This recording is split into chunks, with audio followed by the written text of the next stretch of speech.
Hi dears, welcome to Edream BCom online class. Today we are discussing BCOE 141 Principles of Marketing. It's block 3, unit 9, Discount and Allowances. Discount and allowances എന്ന് കേട്ടാൽ തന്നെ നമുക്കറിയാം എന്തോ ഒന്നിൽ നിന്നുള്ള ഒരു ഇളവ് അല്ലെങ്കിൽ കിഴിവ് അതിനൊക്കെയാണ് അല്ലേ നമ്മൾ ഡിസ്കൗണ്ട് ആൻഡ് അലവൻസ് എന്ന് പറയാം.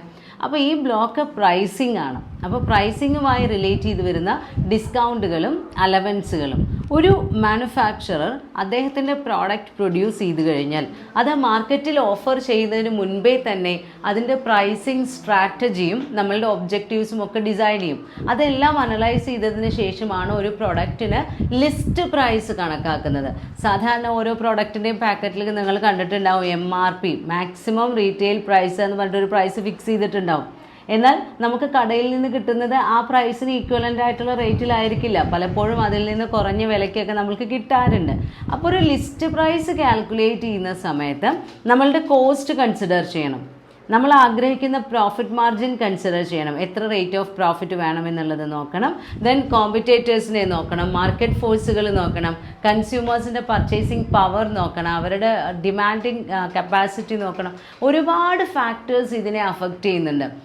ഏതിനെയാണ് അഫക്റ്റ് ചെയ്യുന്നത്? എത്ര പ്രൈസിനാണ് നമ്മൾ ഈ പ്രോഡക്റ്റ് അവർക്ക് ഓഫർ ചെയ്യേണ്ടത് എന്നുള്ള കാര്യം. അപ്പോൾ ആ പ്രോഡക്റ്റിന് പ്രൈസ് തീരുമാനിക്കുന്ന സമയത്ത് നമ്മൾ നമ്മുടെ ബയേഴ്സിൻ്റെ നാച്ചർ ഒന്ന് അനലൈസ് ചെയ്യും. അവരെപ്പോഴും നമ്മുടെ പ്രോഡക്റ്റ് വാങ്ങിക്കുന്നവരാണോ അതോ വല്ലപ്പോഴും വന്ന് വാങ്ങുന്നവരാണോ, എത്രമാത്രം അവർ പർച്ചേസ് ചെയ്യുന്നുണ്ട്, വളരെ കുറച്ച് പൈസയ്ക്കാണോ അതോ ഒരുപാട് ക്വാണ്ടിറ്റി പർച്ചേസ് ചെയ്യുന്നുണ്ടോ, അങ്ങനെ എല്ലാം നോക്കിക്കൊണ്ട് അത്തരം ബയേഴ്സിന്, നമ്മുടെ ലോയൽ ആയിട്ടുള്ള ബയേഴ്സിന് പലതരത്തിലുള്ള ആനുകൂല്യങ്ങൾ മാനുഫാക്ചറേഴ്സ് അല്ലെങ്കിൽ ട്രേഡേഴ്സ് നൽകാറുണ്ട്. അപ്പോൾ അങ്ങനെ നമ്മുടെ പ്രോഡക്റ്റിൻ്റെ ലിസ്റ്റ് പ്രൈസിനെ നമ്മൾ അഡ്ജസ്റ്റ് ചെയ്യുന്നു. എന്തിനു വേണ്ടിയാണ്? Adjusting to suit the requirements of dealers and buyers. നമ്മളുടെ ഡീലേഴ്സ്, ഇപ്പോൾ റീറ്റെയിലർ ആയാലും ഹോൾസെയിലർ ആയാലും നമ്മുടെ പ്രോഡക്റ്റ് ഡീൽ ചെയ്യുന്ന ഡീലേഴ്സ് ഉണ്ട്, അതേപോലെ ആ പ്രോഡക്റ്റ് വാങ്ങിക്കുന്ന ബയേഴ്സ് ഉണ്ട്.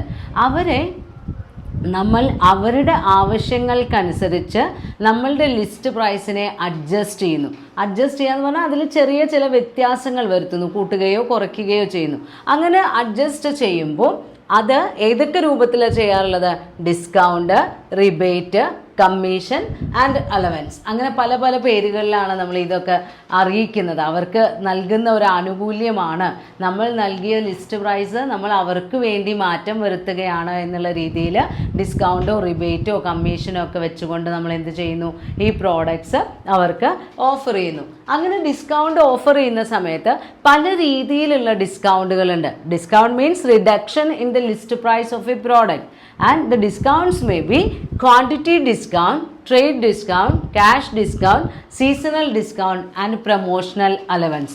ഒരു മാനുഫാക്ചറർ അല്ലെങ്കിൽ ഒരു മാർക്കറ്റർ ഓഫർ ചെയ്യുന്ന പലതരത്തിലുള്ള ഡിസ്കൗണ്ടുകളാണ് നമ്മളിപ്പോൾ പറഞ്ഞത്. അതിൽ ആദ്യത്തേതാണ് ക്വാണ്ടിറ്റി ഡിസ്കൗണ്ട്. എംഫസിസ് എന്തിനാണ് കൊടുക്കുന്നത്? ക്വാണ്ടിറ്റി, അതായത് എത്ര യൂണിറ്റാണ് നമ്മളുടെ ബയർ പർച്ചേസ് ചെയ്തത്, അല്ലെങ്കിൽ നമ്മളുടെ ഡീലർ നമ്മുടെ മാനുഫാക്ചറിങ് കമ്പനിയിൽ നിന്ന് എത്ര ക്വാണ്ടിറ്റി ഓഫ് പ്രോഡക്റ്റ് പർച്ചേസ് ചെയ്യുന്നുണ്ട് എന്നുള്ളതിനെ അടിസ്ഥാനമാക്കി നമ്മൾ അലോ ചെയ്തു കൊടുക്കുന്ന ഡിസ്കൗണ്ടാണ് ക്വാണ്ടിറ്റി ഡിസ്കൗണ്ട്. അതായത് volume, we are considering the volume. Bulk quantity ആണെങ്കിൽ അവർക്ക് കൂടുതൽ ആനുകൂല്യം കൊടുക്കുക, വളരെ കുറച്ച് ക്വാണ്ടിറ്റി വാങ്ങുന്നവർക്ക് അതിന് റിലേറ്റീവ് ആയിട്ടുള്ള ഡിസ്കൗണ്ടുകൾ പ്രൊവൈഡ് ചെയ്യുക. അങ്ങനെയുള്ളൊരു സിസ്റ്റമാണ് ക്വാണ്ടിറ്റി ഡിസ്കൗണ്ടിൽ ചെയ്യുന്നത്. അപ്പോൾ ക്വാണ്ടിറ്റി ഡിസ്കൗണ്ട് നമ്മൾ രണ്ട് രീതിയിൽ ചെയ്യും. രണ്ട് ടൈപ്പ് ക്വാണ്ടിറ്റി ഡിസ്കൗണ്ട് ഉണ്ട്. Non cumulative quantity discount and cumulative quantity discount. Non cumulative quantity discount എന്ന് പറഞ്ഞു കഴിഞ്ഞാൽ we are giving the allowance or discount for each single purchase transaction of the buyer. നമ്മളുടെ ബയർ അല്ലെങ്കിൽ dealer ഓരോ പ്രാവശ്യവും നമ്മുടെ സ്ഥാപനത്തിൽ വന്ന് പർച്ചേസ് ചെയ്യുന്ന സമയത്ത് നമ്മൾ അവർക്ക് അനുവദിച്ചു കൊടുക്കുന്ന ഡിസ്കൗണ്ടാണ് നോൺ ക്യുമുലേറ്റീവ്. അപ്പോൾ അവിടെ ആവർത്തിക്കുന്നില്ല, ഓരോ സിംഗിൾ ട്രാൻസാക്ഷനും സിംഗിൾ പേയ്മെൻറ്റ് എന്നുള്ള രീതിയിൽ നമ്മൾ ഡിസ്കൗണ്ട് അലവ് കൊടുക്കുന്നു. അപ്പോൾ ആ രീതിയിൽ നമ്മൾ കൊടുക്കുന്ന ഡിസ്കൗണ്ടാണ് non cumulative discount. Non cumulative ഡിസ്കൗണ്ടിന് ഇതിൽ എക്സാമ്പിളായിട്ട് രണ്ട് ടേബിളൊക്കെ നമ്മൾക്ക് തന്നിട്ടുണ്ട്. ഒന്ന് ഇപ്പോൾ നോക്കി നോക്കൂ, ഒരു എക്സാമ്പിളായിട്ട് പറയുന്നത് സോപ്പ് കേക്കുകൾ, അതായത് സോപ്പ് ബാറുകൾ വാങ്ങുന്ന സമയത്ത് 12 ഡസൻ ഇൻ ഈച്ച് കേസ്, അതായത് ഓരോ പെട്ടിയിലും നമ്മൾ എത്ര എണ്ണം എന്നുള്ളത് നോക്കി. അപ്പോൾ നോക്കി നോക്കൂ, 1 മുതൽ 4 കേസ് വരെ വാങ്ങിക്കുകയാണെങ്കിൽ ലിസ്റ്റ് പ്രൈസിൽ നിന്ന് നമ്മൾക്ക് ഡിസ്കൗണ്ട് ഇല്ല. സ്മാൾ പർച്ചേസ് ആണ്, അപ്പോൾ അതിനില്ല. എന്നാൽ 5 മുതൽ 9 കേസ് വരെ വാങ്ങിക്കുകയാണെങ്കിൽ 3% ഡിസ്കൗണ്ട് കിട്ടും. 10 മുതൽ 19 വരെയാണ് കേസുകൾ വാങ്ങുന്നതെങ്കിൽ 4% ഡിസ്കൗണ്ട്. അങ്ങനെ നമ്പർ ഓഫ് കേസസ് ഓർഡേർഡ്, അതിൻ്റെ എണ്ണം കൂടുന്തോറും നമ്മൾക്ക് ലഭിച്ചുകൊണ്ടിരിക്കുന്ന ഡിസ്കൗണ്ടിൻ്റെ റേറ്റും കൂടി വരും. അതേപോലെ രണ്ടാമത്തെ ടേബിളിൽ കൊടുത്തിട്ടുള്ളത് നമ്പർ നോക്കിയാണ്. 1 മുതൽ 99 വരെ വാങ്ങിച്ചാൽ 5 രൂപ, അതായത് സെല്ലിംഗ് പ്രൈസ് എത്ര രൂപയ്ക്ക് കിട്ടും?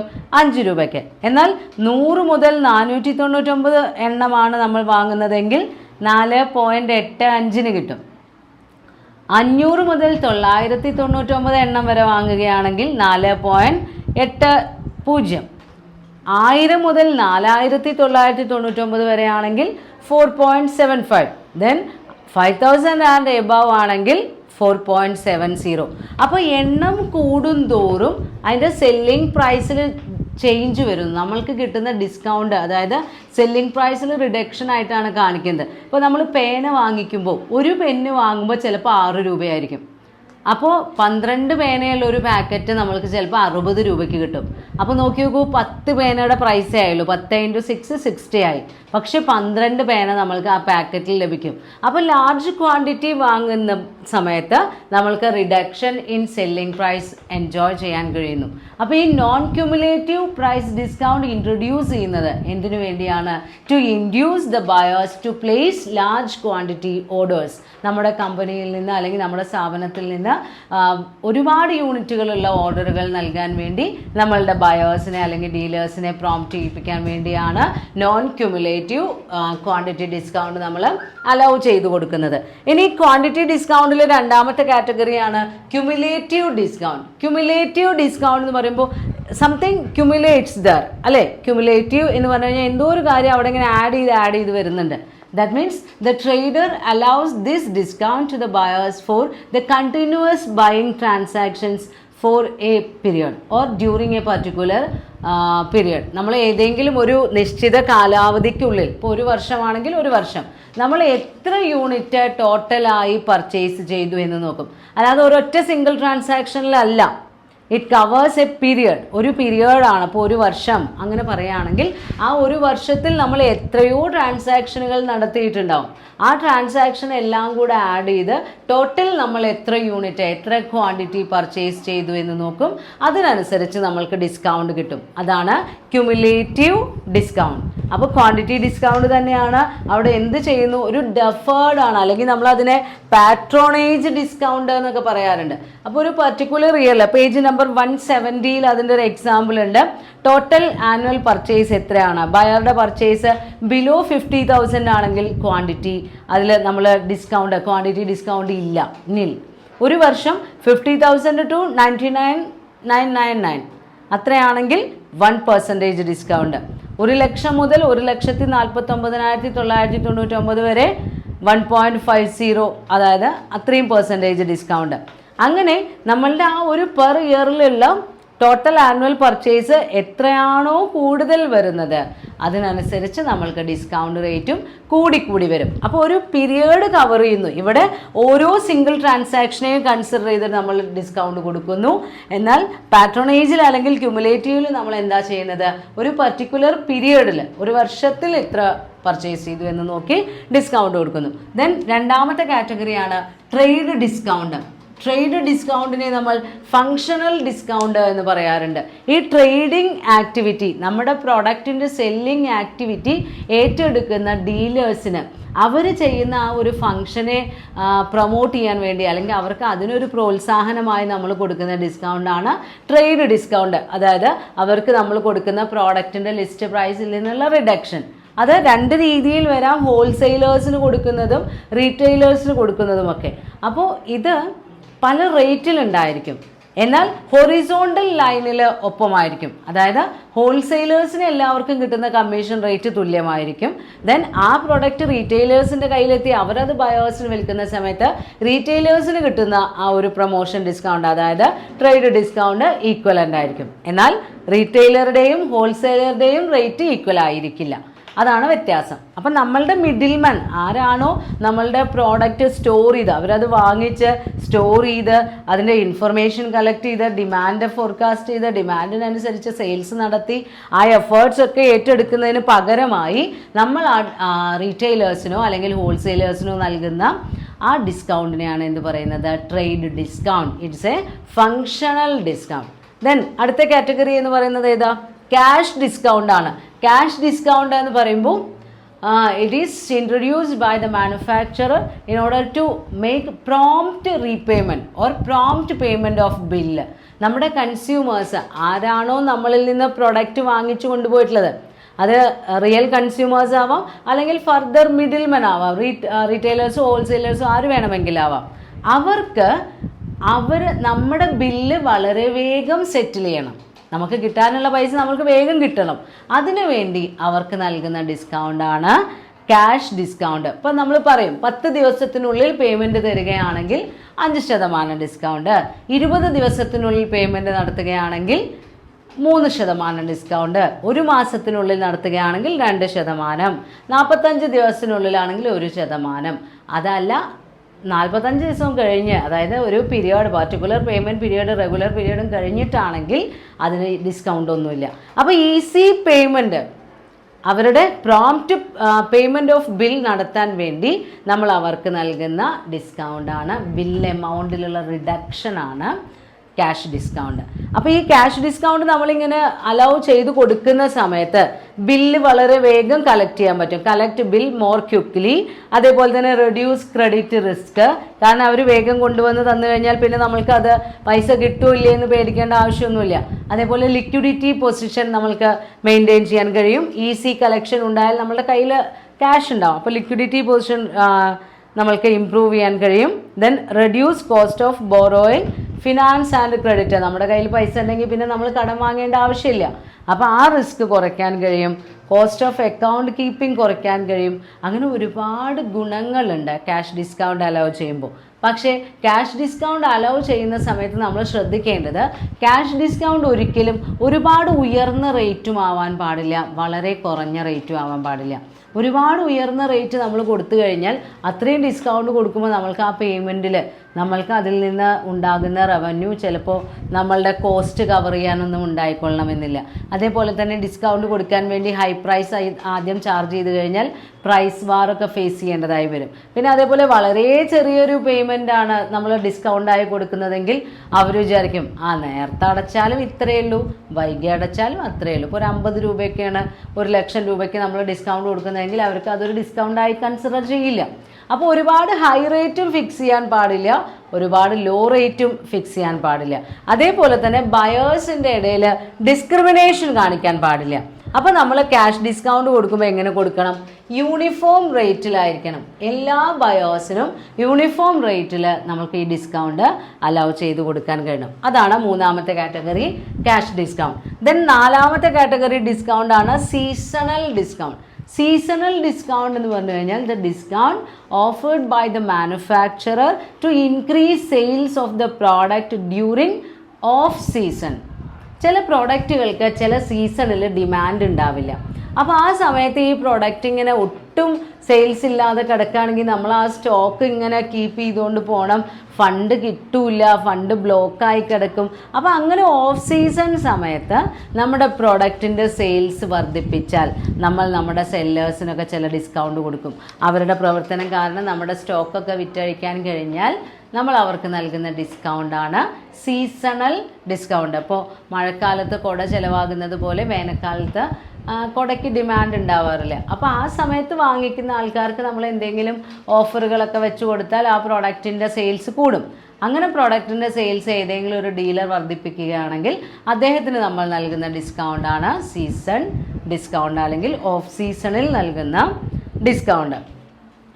ദെൻ അടുത്തതായി പറയുന്നത് പ്രൊമോഷണൽ അലവൻസുകളാണ്. പ്രൊമോഷണൽ അലവൻസ് എന്ന് പറഞ്ഞു കഴിഞ്ഞാൽ അല്ലെങ്കിൽ പ്രൊമോഷണൽ ഡിസ്കൗണ്ട് എന്ന് പറയുന്നത് നമ്മളുടെ പ്രൊഡക്റ്റിൻ്റെ സെയിൽസ് വർദ്ധിപ്പിക്കാൻ വേണ്ടി ഒരു മിഡിൽമാൻ എന്തെല്ലാം ഫങ്ഷൻസ്, അഡീഷണൽ ഫങ്ഷൻ, സാധാരണയായി അവർ ചെയ്യുന്ന ഫങ്ഷൻസിന് പുറമെ എന്തെങ്കിലും അഡീഷണൽ ഫങ്ഷൻ അവർ പെർഫോം ചെയ്യുകയാണെങ്കിൽ അതിനുവേണ്ടി നമ്മൾ നൽകുന്ന ഡിസ്കൗണ്ടാണ് പ്രൊമോഷണൽ ഡിസ്കൗണ്ട്. എക്സാമ്പിളായിട്ട് അതിൽ പറയുന്നുണ്ട് product demonstration, local advertising, display, participation in the local exhibition etcetera. നമ്മുടെ പ്രൊഡക്റ്റിന് വേണ്ടി അവരുടെ സ്ഥാപനത്തിനുള്ളിലോ പുറത്തൊക്കെ വെച്ച് ചെറിയ രീതിയിൽ ലോക്കൽ പരസ്യങ്ങളൊക്കെ കൊടുക്കുക. അത് നല്ല സ്ഥലത്ത് നമ്മുടെ കടയുടെ ഏറ്റവും പ്രൊമനൻറ്റ് പ്ലേസിൽ തന്നെ നമ്മുടെ പ്രോഡക്റ്റിൻ്റെ പരസ്യങ്ങൾ ഡിസ്പ്ലേ ചെയ്യുക. അങ്ങനെ അവർ ചെയ്യേണ്ട ഫംഗ്ഷനേക്കാൾ കൂടുതലായി അഡീഷണൽ ഫംഗ്ഷൻ എന്തെങ്കിലും നമ്മളുടെ ഡീലേഴ്സ് ചെയ്തിട്ടുണ്ടെങ്കിൽ, എന്തിനു വേണ്ടി ചെയ്തിട്ടുണ്ടെങ്കിൽ നമ്മുടെ പ്രോഡക്റ്റിൻ്റെ സെയിൽസ് പ്രൊമോഷന് വേണ്ടി ചെയ്തിട്ടുണ്ടെങ്കിൽ അവർക്ക് നൽകുന്ന ഡിസ്കൗണ്ടാണ് പ്രൊമോഷണൽ ഡിസ്കൗണ്ട്. അപ്പോൾ ഇത്രയുമാണ് ഡിസ്കൗണ്ട് ആൻഡ് അലവൻസ് എന്ന് പറയുന്ന കാറ്റഗറിയിൽ പ്രധാനമായി നമ്മൾ നൽകുന്ന റിഡക്ഷൻ ഇൻ ലിസ്റ്റ് പ്രൈസ്, പ്രോഡക്റ്റിൻ്റെ ലിസ്റ്റ് പ്രൈസിൽ കൊടുക്കുന്ന റിഡക്ഷൻ. ജിയോഗ്രഫിക്കൽ പ്രൈസിങ്, ഒരു മാനുഫാക്ചറർ അവർ പ്രൊഡ്യൂസ് ചെയ്യുന്ന പ്രോഡക്റ്റിന് അല്ലെങ്കിൽ സർവീസിന് പ്രൈസ് ചാർജ് ചെയ്യുന്ന സമയത്ത് പല സ്ട്രാറ്റജികൾ അഡോപ്റ്റ് ചെയ്യാറുണ്ട് എന്ന് നമ്മൾ പറഞ്ഞു. എന്നാൽ ചില പ്രോഡക്റ്റിൻ്റെ സ്പെഷ്യാലിറ്റിക്ക് അനുസരിച്ച് അല്ലെങ്കിൽ അതിലത്തെ ബയേഴ്സിൻ്റെയൊക്കെ ലൊക്കേഷൻ അനുസരിച്ച് നമുക്ക് പലപ്പോഴും പല റേറ്റിൽ പ്രോഡക്റ്റ് ചാർജ് ചെയ്യേണ്ടതായി വരാറുണ്ട്. അപ്പോൾ ജോഗ്രഫിക്കൽ ഏരിയയെ അടിസ്ഥാനമാക്കി പ്രൈസിങ് നടത്തുന്നതാണ് ജോഗ്രഫിക്കൽ പ്രൈസിങ്. സിമ്പിൾ സെൻസിൽ പറഞ്ഞാൽ ഇതിൻ്റെ സവിശേഷത, there are scattered buyers, that means buyers are located at different locations. പല പല സ്ഥലങ്ങളിലായിരിക്കും ബയേഴ്സ് ഇരിക്കുന്നുണ്ടാവുക. ഒരുപാട് ലോങ് ഡിസ്റ്റൻസിലുള്ള ബയേഴ്സ് ഉണ്ടായിരിക്കും, തൊട്ടടുത്തുള്ള ബയേഴ്സ് ഉണ്ടായിരിക്കും, അങ്ങനെ ചിന്നിച്ചിതറി കിടക്കുന്ന ബയേഴ്സ് ആയിരിക്കും. അതേപോലെ തന്നെ ബൾക്കി ആൻഡ് ഹെവി പ്രോഡക്റ്റ്, നമ്മൾ ആ ഓർഡർ ചെയ്യുന്ന പ്രോഡക്റ്റ് അതിന് ട്രാൻസ്പോർട്ടേഷൻ എന്ന് പറയുന്നത് നല്ലൊരു എഫേർട്ടായിട്ട് തന്നെ വരുന്ന പ്രോഡക്റ്റ് ആയിരിക്കും. അപ്പോൾ ഹൈ ട്രാൻസ്പോർട്ടേഷൻ കോസ്റ്റ് ഉണ്ടായിരിക്കും. അപ്പോൾ ഈ കോസ്റ്റ് കവർ ചെയ്യണം, ഈ പ്രോഡക്റ്റിൻ്റെ സുരക്ഷിതത്വം ഉറപ്പുവരുത്തണം, നമ്മളുടെ ലാഭം ഉണ്ടാക്കണം. ഇതെല്ലാം കൂടെ കൺസിഡർ ചെയ്ത് പ്രൈസ് തീരുമാനിക്കുമ്പോൾ ഒരു മാനുഫാക്ചറർ ഫേസ് ചെയ്യുന്ന രണ്ട് ക്വസ്റ്റ്യൻ, അതായത് രണ്ട് ഓപ്ഷനാണ് അയാൾക്കുള്ളത്. ഒന്നുകിൽ the freight charge must be charged to buyers, നമ്മൾ ബയേഴ്സിന് ചാർജ് ചെയ്യുക. അവർ എത്ര ദൂരത്തുള്ളവരാണോ അതിനനുസരിച്ച് പ്രൊപ്പോർഷനേറ്റ് ചാർജിങ് ആണ്. അതായത് എല്ലാവർക്കും ഒരുപോലെ എന്നല്ല, അടുത്തുള്ള ആളുകൾക്ക് കുറച്ച് ചാർജ്, ദൂരത്തുള്ളവർക്ക് കുറച്ച് ചാർജ്, ആ രീതിയിൽ ചാർജ് ചെയ്യാം. അതല്ലെങ്കിൽ ഒരു യൂണിഫോം റേറ്റിൽ നമുക്ക് മൊത്തത്തിൽ വരുന്ന ട്രാൻസ്പോർട്ടേഷൻ കോസ്റ്റിനെയും കൂടെ ആവറേജ് ആക്കി കണക്കാക്കി എല്ലാ ബയേഴ്സിനും ചാർജ് ചെയ്യുന്ന രീതിയിൽ ചെയ്യാം. അപ്പോൾ യൂണിഫോം റേറ്റ് വേണോ ഡിഫറൻഷ്യൽ റേറ്റ് വേണോ എന്ന് തീരുമാനിക്കുന്നതാണ് ഇവിടെ വരുന്ന ആ ഒരു ക്രിട്ടിക്കൽ ജങ്ക്ചർ എന്ന് പറയുന്നത്. അപ്പോൾ അവിടെ പല രീതിയിലുള്ള പ്രൈസിങ് നമുക്ക് ചാർജ് ചെയ്യാം. ഫ്രീ ഓൺ ബോർഡ് ഉണ്ട്, അതുപോലെ തന്നെ ആവറേജ് റേറ്റിൽ ചാർജ് ചെയ്യുന്ന രീതിയിലുള്ള മെത്തേഡ് ഉണ്ട്, ദെൻ അതേപോലെ സോൺ പ്രൈസിങ് ഉണ്ട്, കുറേ രീതികളുണ്ട്. ഇൻ്റർനാഷണൽ മാർക്കറ്റിൽ കൊട്ടേഷൻ എടുക്കുന്നത് വേറെ തരത്തിലുണ്ട്, ഫ്രൈറ്റ് അബ്സോർപ്ഷൻ പ്രൈസിങ് ഉണ്ട്. ഏത് മെത്തേഡ് വേണമെങ്കിൽ മാനുഫാക്ചറർക്ക് സെലക്ട് ചെയ്യാം. അപ്പോൾ അതിൽ ആദ്യം വരുന്ന മെത്തേഡാണ് FOB അല്ലെങ്കിൽ free on board factory pricing. Free on board factory pricing എന്ന് പറയുമ്പോൾ in this method total freight charge is transferred or it must be beared by the buyer. എല്ലാ ഫ്രൈറ്റ് ചാർജും ആര് സഹിക്കണം? നമ്മുടെ പ്രോഡക്റ്റിൻ്റെ ബയർ സഹിക്കണം.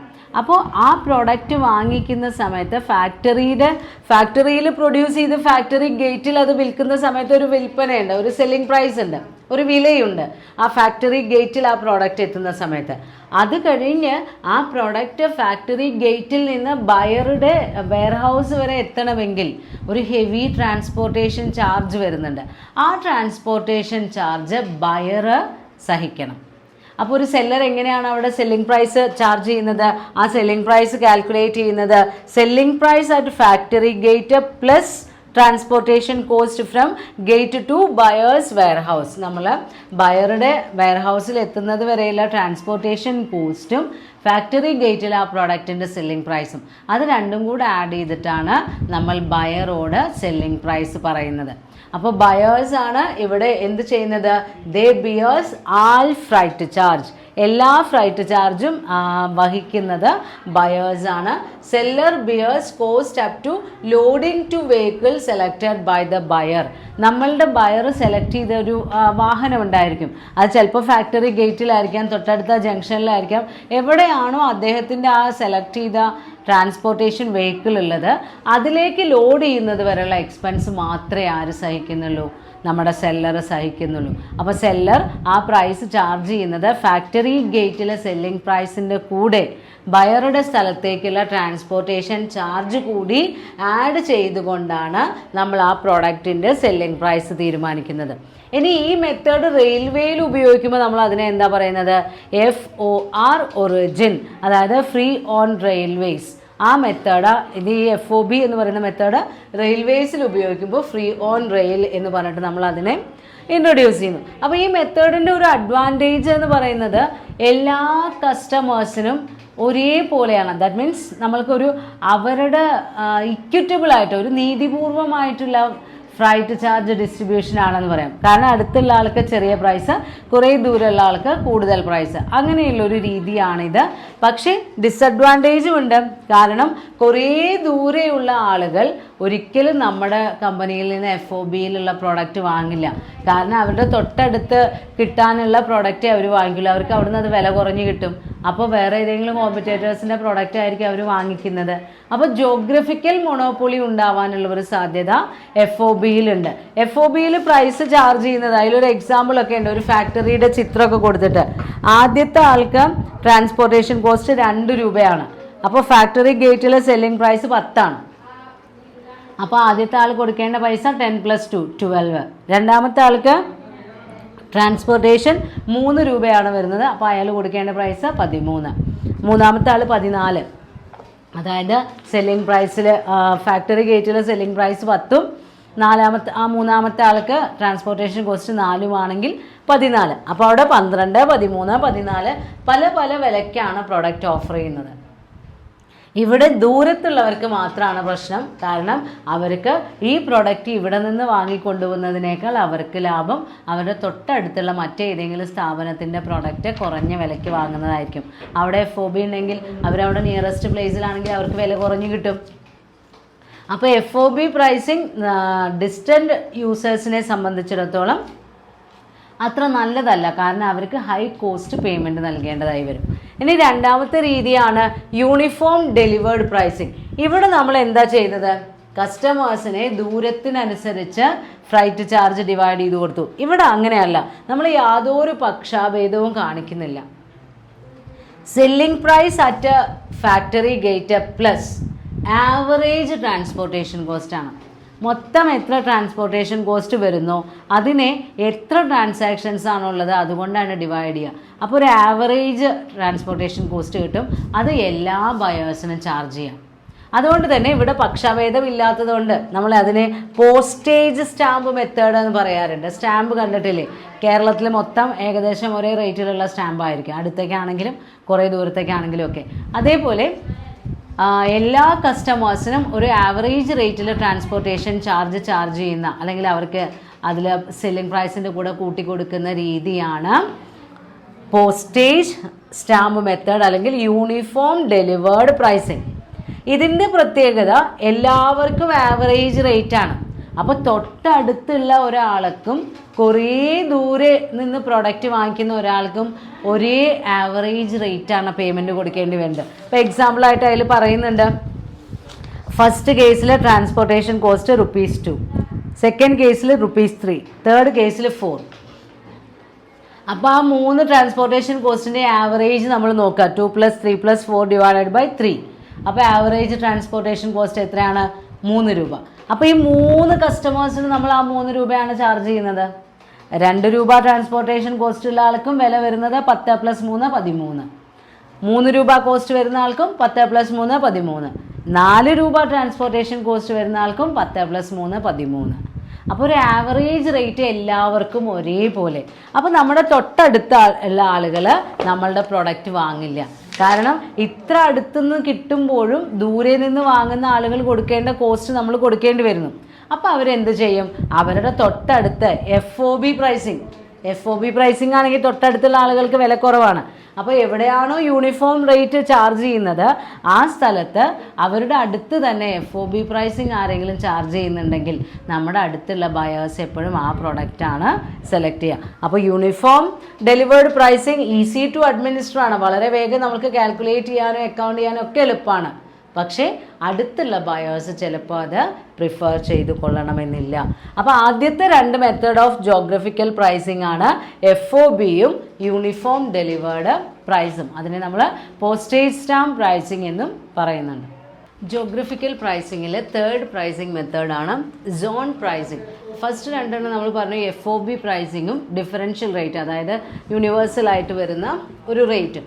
അപ്പോൾ ആ യൂണിഫോം ഡെലിവേർഡ് പ്രൈസിങ്ങും FOBയും അത് രണ്ടും കൂടെ കൂടി ചേർന്നതുപോലെ first 2 method free on board അതുപോലെ യൂണിഫോം ഡെലിവേർഡ് പ്രൈസിങ്, ആ 2 പ്രൈസിങ് മെത്തേഡിൻ്റെയും കൂടെ ചില ഫീച്ചേഴ്സ് ഒരുമിച്ച് ചേർത്തതാണ് zone pricing. In zone pricing we are dividing our total area of operation into different zones and fixing a price for a particular zone. Total നമ്മൾ എത്ര മാത്രമാണ് business cover ചെയ്യുന്നത് എങ്കിൽ ആ ഏരിയ, ഇപ്പോൾ കേരളം എന്ന് പറയുകയാണെങ്കിൽ ആ കേരളത്തിനെ മൊത്തം നമ്മൾ പല ഭാഗങ്ങളായി ഡിവൈഡ് ചെയ്യുന്നു. ഇപ്പോൾ നോർത്ത് സോൺ, സൗത്ത് സോൺ, അങ്ങനെ ഏതെങ്കിലും തരത്തിൽ എന്തെങ്കിലും ഒരു ബേസ് വെച്ചുകൊണ്ട് ഓരോ സോണുകളായി നമ്മൾ ഡിവൈഡ് ചെയ്യും. ഒരു സോണിൽ ആ പ്രോഡക്റ്റിന് ഇത്ര രൂപ എന്ന് തീരുമാനിക്കുന്നു. അപ്പോൾ അഡ്വർടൈസ് പ്രൈസിങ്ങിനൊക്കെ ഈസിയാണ്. ഒരു സോൺ, ആ സോൺ എടുത്തു കഴിഞ്ഞാൽ അവിടെ നമ്മുടെ പ്രോഡക്റ്റിന് ഇത്ര രൂപയാണ് എന്ന് ഫിക്സഡ് റേറ്റ് ആണ്. അപ്പോൾ അങ്ങനെ സോൺ പ്രൈസിങ് ചെയ്യുന്ന സമയത്ത് ഏറ്റവും ഈസിയാണ് നമ്മൾക്ക് ഇങ്ങനെ കാൽക്കുലേറ്റ് ചെയ്യാനും അതുപോലെ അഡ്വർടൈസ് പ്രൈസായി കൊടുക്കാനും ഒക്കെ വളരെ എളുപ്പത്തിൽ പ്രാക്ടീസ് ചെയ്യാൻ പറ്റുന്ന ഒരു ജോഗ്രഫിക്കൽ പ്രൈസിങ് മെത്തേഡാണ് സോൺ പ്രൈസിങ്. പക്ഷേ ഇതിൻ്റെ പ്രത്യേകത അല്ലെങ്കിൽ ഇതിൽ നമ്മൾ ഫേസ് ചെയ്യുന്ന ഒരു പ്രോബ്ലം എന്ന് പറയുന്നത് സോണൽ ബോർഡറിലുള്ള കസ്റ്റമേഴ്സ് ഉണ്ടായിരിക്കും. ഇപ്പോൾ നമ്മളൊരു സോൺ ഡിവൈഡ് ചെയ്യുന്നത് ഒരു പെർട്ടിക്കുലർ റോഡിൻ്റെ അപ്പുറം ഇപ്പുറം ആണെന്ന് വിചാരിക്കുക. റോഡിൻ്റെ ഇപ്പുറത്തുള്ള ആൾ കൊടുക്കുന്ന പ്രൈസ് ആയിരിക്കില്ല റോഡിൻ്റെ അപ്പുറത്തുള്ള ആളുകൾ, കാരണം അത് സോൺ മാറി, അപ്പോൾ സോണിൽ പ്രൈസ് വ്യത്യാസമായി. അപ്പോൾ അങ്ങനെ സോണൽ ബോർഡേഴ്സിലുള്ള ബയേഴ്സാണ് ഈ പ്രൈസിങ് പോളിസിയോട് ചെറുതായിട്ടെങ്കിലും ചില സമയത്ത് അവർക്ക് അത്ര ആക്സെപ്റ്റ് ചെയ്യാൻ പറ്റാതിരിക്കുക. കാരണം അവിടെ തൊട്ടപ്പുറത്ത് ഉള്ള ആളുകൾ കൊടുക്കുന്ന പ്രൈസ് ആയിരിക്കില്ല ഇവർക്ക് കൊടുക്കേണ്ടി വരുന്നത്. അപ്പോൾ സോൺ പ്രൈസിങ്ങും നമ്മൾ ജോഗ്രഫിക്കൽ പ്രൈസിങ്ങിൽ അഡോപ്റ്റ് ചെയ്യാറുണ്ട്. ദെൻ അടുത്തതായി വരുന്നത് ഫ്രൈറ്റ് അബ്സോർപ്ഷൻ പ്രൈസിംഗ് ആണ്. ഫ്രൈറ്റ് അബ്സോർപ്ഷൻ പ്രൈസിംഗ് എന്ന് പറയുമ്പോൾ ഫസ്റ്റ് മെത്തേഡിൽ FOBയിൽ നമ്മൾ പറഞ്ഞു all freight charges must be beared by buyers. എല്ലാ ഫ്രൈറ്റ് ചാർജും ആരാണ് സഹിച്ചിരുന്നത്? ബയേഴ്സ് ആണ്. എന്നാൽ ഫ്രൈറ്റ് അബ്സോർപ്ഷൻ പ്രൈസിങ്ങിൽ അങ്ങനെയല്ല. നമ്മൾ ആ ഒരു സെല്ലർ അല്ലെങ്കിൽ ഒരു മാനുഫാക്ചറർ ആ പ്രോഡക്റ്റ് പ്രൊഡ്യൂസ് ചെയ്ത് ഫാക്ടറി ഗേറ്റിൽ അവിടെ ഒരു പ്രൈസ് ഉണ്ടായിരിക്കും, അതിൻ്റെ പ്രൈസ്. അതിൻ്റെ ശേഷം വരുന്ന എല്ലാ ഫ്രൈറ്റ് ചാർജസും ബിയർഡ് ബൈ സെല്ലർ. നമ്മൾ അതെല്ലാം സഹിക്കുന്നത് ആരാണ്? നമ്മുടെ മാനുഫാക്ചററാണ് അല്ലെങ്കിൽ സെല്ലറാണ്. ഏത് മെത്തേഡിൽ? ഫ്രൈറ്റ് അബ്സോർപ്ഷൻ പ്രൈസിങ്ങിൽ. ഈ ഒരു സിറ്റുവേഷൻ ഉണ്ടാകുന്നത് അല്ലെങ്കിൽ ഇങ്ങനെ ഒരു പ്രൈസിങ് മെത്തേഡ് ഒരു സെല്ലർ തീരുമാനിക്കുന്നത് ചില പ്രത്യേക സാഹചര്യങ്ങളിലൂടെ കടന്നു പോകുമ്പോഴാണ്. ഏറ്റവും ഫസ്റ്റ് എന്ന് പറയുന്നത് if he faces a large amount of fixed cost. അദ്ദേഹത്തിന് ഒരുപാട് ഓവർഹെഡ് എക്സ്പെൻസുകൾ, ഒരു ഹൈ ഫിക്സഡ് കോസ്റ്റ് ഉണ്ടെങ്കിൽ ആ ഹൈ ഫിക്സഡ് കോസ്റ്റ് കവർ ചെയ്യാൻ വേണ്ടി നമ്മൾക്ക് ലാർജ് ബിസിനസ് വേണം, ലാർജ് വോള്യൂം ഓഫ് സെയിൽസ് വേണം. അപ്പോൾ സെയിൽസ് വർദ്ധിപ്പിക്കാൻ വേണ്ടി നമ്മൾ എന്ത് ചെയ്യുക? ഫ്രൈറ്റ് ചാർജ് സെല്ലർ തന്നെ സഹിക്കുക. അപ്പോൾ ബാക്കി ആ ഫാക്ടറി ഗേറ്റിലുള്ള പ്രൈസിന് നമ്മൾക്ക് പ്രോഡക്റ്റ് സെല്ലേഴ്സിന് ഓഫർ ചെയ്യാൻ കഴിയും. അപ്പോൾ ആ ബയേഴ്സ് ആ ലോവസ്റ്റ് പ്രൈസിലുള്ള പ്രോഡക്റ്റിൽ അട്രാക്റ്റീവായിട്ട് അവർ കൂടുതൽ പ്രോഡക്റ്റ് വാങ്ങിക്കും. അവരതിന് മൗത്ത് പബ്ലിസിറ്റി കൊടുക്കും. അതേപോലെ ആ പ്രോഡക്റ്റിൻ്റെ സെയിൽസ് കൂടും. അങ്ങനെ സെയിൽസ് കൂടിയാൽ നമ്മളുടെ മാനുഫാക്ചറുടെ റവന്യൂ കൂടും. ആ റവന്യൂ കൂടുമ്പോൾ അദ്ദേഹം ബിയർ ചെയ്തിട്ടുള്ള ആ ഫിക്സഡ് കോസ്റ്റ്, ആ ഒരു എക്സ്പെൻസ് കവർ ചെയ്യാനും മാത്രം റവന്യൂ കിട്ടും. അപ്പോൾ ആദ്യം ഇദ്ദേഹം ആ പ്രൈസ്, ആ ഫിക്സഡ് കോസ്റ്റ് എക്സ്പെൻസ്, ആ ചിലവ് നമ്മളുടെ മാനുഫാക്ചറാണ് ബിയർ ചെയ്യുന്നത് എങ്കിൽ കൂടി വോള്യൂം ഓഫ് ബിസിനസ് ഇൻക്രീസ് ചെയ്യുന്ന സമയത്ത് അദ്ദേഹത്തിന് ആ കോസ്റ്റ് കവർ ചെയ്യാനുള്ള അത്രയും റവന്യൂ ഏൺ ചെയ്യാൻ കഴിയും. ആ മെത്തേഡാണ് ഫ്രൈറ്റ് അബ്സോർപ്ഷൻ പ്രൈസിംഗ് മെത്തേഡ്. അപ്പോൾ ഹൈ ഫിക്സഡ് കോസ്റ്റ് ഉള്ളപ്പോഴാണ് ഇത് അഡോപ്റ്റ് ചെയ്യാറുള്ളത്. അതല്ലെങ്കിൽ when he wants to penetrate to the market, നമ്മൾക്ക് കുറഞ്ഞ പ്രൈസിലെ പ്രൊഡക്റ്റ് ഓഫർ ചെയ്ത് മാക്സിമം കസ്റ്റമേഴ്സിനെ അട്രാക്റ്റ് ചെയ്യണമെന്ന ആഗ്രഹമുള്ള മാനുഫാക്ചറേഴ്സും ഈ മെത്തേഡ് അഡോപ്റ്റ് ചെയ്യാറുണ്ട്. അതേപോലെ തന്നെ നമ്മുടെ മാർക്കറ്റിൽ സിവിയർ കോമ്പറ്റീഷൻ ആണെന്ന് വിചാരിക്കാം. Similar type of product freight ചാർജൊക്കെ ഇൻക്ലൂഡ് ചെയ്തുകൊണ്ട് ഹൈ പ്രൈസിൽ കൊടുക്കുന്ന ഒരുപാട് കോമ്പറ്റേറ്റേഴ്സ് നമ്മുടെ മാർക്കറ്റിൽ ഉണ്ടെങ്കിൽ ആ കോമ്പറ്റേറ്റേഴ്സിൻ്റെ ഇടയിൽ ഒരു സക്സസ് ഉണ്ടാവാൻ വേണ്ടി അല്ലെങ്കിൽ ഒരു മാർക്കറ്റ് ഷെയർ പിടിച്ചെടുക്കാൻ വേണ്ടി ഒരു മാനുഫാക്ചറർക്ക് വേണമെങ്കിൽ ഈ മെത്തേഡ് അഡോപ്റ്റ് ചെയ്യാം. കാരണം നമ്മളുടെ കോമ്പറ്റേറ്റേഴ്സ് FOB ആണ് ചാർജ് ചെയ്യുന്നത് എങ്കിൽ അവരുടെ പ്രൊഡക്റ്റിൻ്റെ പ്രൈസ് കൂടുതലായിരിക്കും. അപ്പോൾ നമ്മൾ ഈ ഫ്രൈറ്റ് ബിയറിംഗ് ചാർജാണ് കൊടുക്കുന്നതെങ്കിൽ, ഫ്രൈറ്റ് അബ്സോർപ്ഷൻ ചാർജാണ് നമ്മളുടെ പ്രൊഡക്റ്റിന് ചെയ്തിട്ടുള്ളതെങ്കിൽ നമ്മുടെ പ്രൊഡക്റ്റിൻ്റെ വാല്യൂ കുറവായിരിക്കും. അപ്പോൾ normally customers law of demand പ്രകാരം ആ ലോവസ്റ്റ് പ്രൈസിലുള്ള 2 പ്രൊഡക്റ്റ് സിമിലർ പ്രൊഡക്റ്റാണ്. അപ്പോൾ ആ ലോവസ്റ്റ് പ്രൈസിലുള്ള പ്രൊഡക്റ്റിന് ഡിമാൻഡ് കൂടാനുള്ള സാധ്യതയുണ്ട്. അപ്പോൾ ഇൻക്രീസ്ഡ് സെയിൽസ് ഉണ്ടാവും, ഇൻക്രീസ്ഡ് റവന്യൂ ഉണ്ടാവും. ആ റവന്യൂവിൽ നിന്ന് നമ്മൾക്ക് ഈ ഫിക്സഡ് കോസ്റ്റ് കവർ ചെയ്യാനും സാധിക്കും. ദെൻ അടുത്തതാണ് 5ാമത്തെ type geographical pricing, price quotations in international market. Sometimes manufacturer covers different countries for performing their business. അല്ലേ, നമ്മുടെ പ്രോഡക്റ്റ് ചിലപ്പോൾ നമ്മൾ ഓഫർ ചെയ്യുന്നത് ആർക്കായിരിക്കും? ഒരു രാജ്യത്തിനുള്ളിലെ പല പല സ്ഥലങ്ങളിലുള്ള കസ്റ്റമേഴ്സിനാവില്ല. വിവിധ രാജ്യങ്ങളിൽ താമസിക്കുന്ന പല കസ്റ്റമേഴ്സിന് നമ്മൾ നമ്മുടെ പ്രോഡക്റ്റ് ഓഫർ ചെയ്ത് കൊടുക്കുന്നുണ്ടാവും. അപ്പോൾ നമ്മളുടെ ബയേഴ്സ് ഇങ്ങനെ പല പല രാജ്യങ്ങളിലാണ് ലൊക്കേറ്റ് ചെയ്തിട്ടുള്ളത് എങ്കിൽ നമ്മൾക്ക് ആ പ്രോഡക്റ്റ് അവിടെ എത്തിച്ചു കൊടുക്കുമ്പോൾ പല എമൗണ്ടിലുള്ള കോസ്റ്റാണ് നമ്മൾ ഫേസ് ചെയ്യേണ്ടി വരിക. അപ്പോൾ ഇൻ്റർനാഷണൽ മാർക്കറ്റിൽ ഡീലിങ്സ് നടത്തുന്ന നമ്മളുടെ മാനുഫാക്ചറേഴ്സ് സാധാരണയായി ചെയ്യാറുള്ളത് കൊട്ടേഷൻസ് ഇൻവൈറ്റ് ചെയ്യും. നമ്മൾ എത്ര രൂപയ്ക്ക് ആ പ്രൊഡക്റ്റ് കൊടുക്കണം, ആ ബയറുമായിട്ട് ഡീലിങ്സ് നടത്തുന്ന സമയത്ത് കൊട്ടേഷൻസ് ഇൻവൈറ്റ് ചെയ്യും. ആ കൊട്ടേഷൻസിൽ ഉണ്ടാകുന്ന പ്രധാനപ്പെട്ട വിവരങ്ങൾ എന്ന് പറയുന്നത്, ഒന്ന് ആൾ ചാർജസ് ഇൻക്ലൂഡിങ് പ്രൈസ്, എല്ലാ ഫ്രൈറ്റ് ചാർജും എല്ലാ തരം എക്സ്പെൻസുകളും ഇൻക്ലൂഡ് ചെയ്തിട്ടുള്ള പ്രൊഡക്റ്റിൻ്റെ പ്രൈസ് എത്രയാണ്, ആ പ്രൈസ് നമ്മൾ ആ കൊട്ടേഷനിൽ കൃത്യമായി പറഞ്ഞിട്ടുണ്ടായിരിക്കും. അതേപോലെ തന്നെ നമ്മളുടെ ബയറുടെയും സെല്ലറുടെയും ഡ്യൂട്ടീസ്, ആ ഒരു പർട്ടിക്കുലർ ട്രാൻസാക്ഷൻ കഴിയുന്നത് വരെ ആ ഇൻ്റർനാഷണൽ ട്രേഡിംഗ് ട്രാൻസാക്ഷൻ്റെ ഭാഗമായിട്ടുള്ള ബയറും സെല്ലറും അവർക്ക് എന്തൊക്കെ ഡ്യൂട്ടിയാണ് പെർഫോം ചെയ്യാനുള്ളത് അത് ആ കൊട്ടേഷനിൽ കൃത്യമായി പറഞ്ഞിട്ടുണ്ടായിരിക്കും. ദെൻ അതിൻ്റെ കൂടെ നമ്മൾ ഇൻക്ലൂഡ് ചെയ്യുന്നതാണ് respective liability in case of loss or damage. ആ ട്രാൻസാക്ഷൻ നടത്തിയിട്ടുള്ള നമ്മൾ കയറ്റി അയക്കുന്ന പ്രോഡക്ട്സിന് എന്തെങ്കിലും തരത്തിലുള്ള നാശനഷ്ടങ്ങളോ അല്ലെങ്കിൽ എന്തെങ്കിലും കേടുപാടുകളോ ഒക്കെ സംഭവിക്കുകയാണെങ്കിൽ ബയറുടെയും സെല്ലറുടെയും ഡ്യൂട്ടി എന്തൊക്കെയാണ് അതെല്ലാം നമ്മൾ ആ കൊട്ടേഷനിൽ ഇൻക്ലൂഡ് ചെയ്തിട്ടുണ്ടാവും. ആ കൊട്ടേഷൻ പരിശോധിച്ച് ഏത് പ്രൈസ് തീരുമാനിക്കണമെന്ന് മാനുഫാക്ചറർ ഡിസൈഡ് ചെയ്യുന്നു. അപ്പോൾ കൊട്ടേഷൻ പ്രിപ്പയർ ചെയ്യുന്ന സമയത്ത് 3 തരത്തിലുള്ള കൊട്ടേഷൻസ് ഉണ്ട്. ഒന്ന് എക്സ് പോയിൻ്റ് ഒറിജിൻ. ആ എക്സ് പോയിൻ്റ് ഒറിജിനെ തന്നെ നമ്മൾ പല പേരുകളിൽ പറയാറുണ്ട്. X factory, X mail, X mine, X works place, അങ്ങനെയൊക്കെ ഈ കൊട്ടേഷന് ഈ പേരിൽ പറയാറുണ്ട്. അപ്പോൾ ഈ എക്സ് പോയിൻ്റ് ഒറിജിൻ എന്ന് പറഞ്ഞു കഴിഞ്ഞാൽ ഈ കൊട്ടേഷനിൽ നമ്മൾ പ്രിപ്പയർ ചെയ്യുന്ന സമയത്ത് എക്സ്പോർട്ടറുടെ ലയബിലിറ്റി, കയറ്റി അയക്കുന്ന ആളുണ്ടല്ലോ, അയാളുടെ ഡ്യൂട്ടി എത്ര മാത്രമാണ്? His liability end at his factory gate. ആ പ്രൊഡ്യൂസ് ചെയ്ത് നമ്മളുടെ ഫാക്ടറി ഗേറ്റിൽ പ്രൊഡക്റ്റ് ഓഫർ ചെയ്യുന്നത് വരെ മാത്രമേ എക്സ്പോർട്ടർക്ക് ലയബിലിറ്റി ഉള്ളൂ. ബാക്കി എല്ലാ ബാധ്യതയും ആർക്കാണ്? വാങ്ങിക്കുന്ന ആൾക്കാണ്. അതാണ് ഒരു മെത്തേഡ് ഓഫ് കൊട്ടേഷൻ. ദെൻ അടുത്ത മെത്തേഡ് എന്ന് പറയുന്നത് FOB ആണ്. FOB നമ്മളിപ്പോൾ ജോഗ്രഫിക്കൽ പ്രൈസിങ്ങിൽ നോക്കിയതാണ്. ഫ്രീ ഓൺ ബോർഡാണ്. അതായത് ഫ്രൈറ്റ് ചാർജസ് ഒക്കെ നോർമലി ബയേഴ്സ് ആണ് സഹിക്കാറുള്ളത്. നമ്മുടെ മാനുഫാക്ചറർ എന്ത് ചെയ്യും? Loading on railway wagons or trucks of the buyer. ഏത് പോർട്ടിലാണോ നമ്മളുടെ ബയറുടെ വാഹനമുള്ളത് ആ വാഹനത്തിലേക്ക് പ്രോഡക്ട്സ് എത്തിക്കുന്നത് വരെയുള്ള ബാധ്യത മാത്രമേ മാനുഫാക്ചറർക്കുള്ളൂ. ആ രീതിയിൽ ഫ്രൈറ്റ് ചാർജസും ട്രാൻസ്പോർട്ടേഷൻ കോസ്റ്റും ഒക്കെ നമ്മുടെ ബയർ തന്നെ മീറ്റ് ചെയ്യുന്ന ഒരു മെത്തേഡാണ് ഫ്രീ ഓൺ ബോർഡ്. അപ്പോൾ കൊട്ടേഷൻ ആ രീതിയിലും പ്രിപ്പയർ ചെയ്യാം.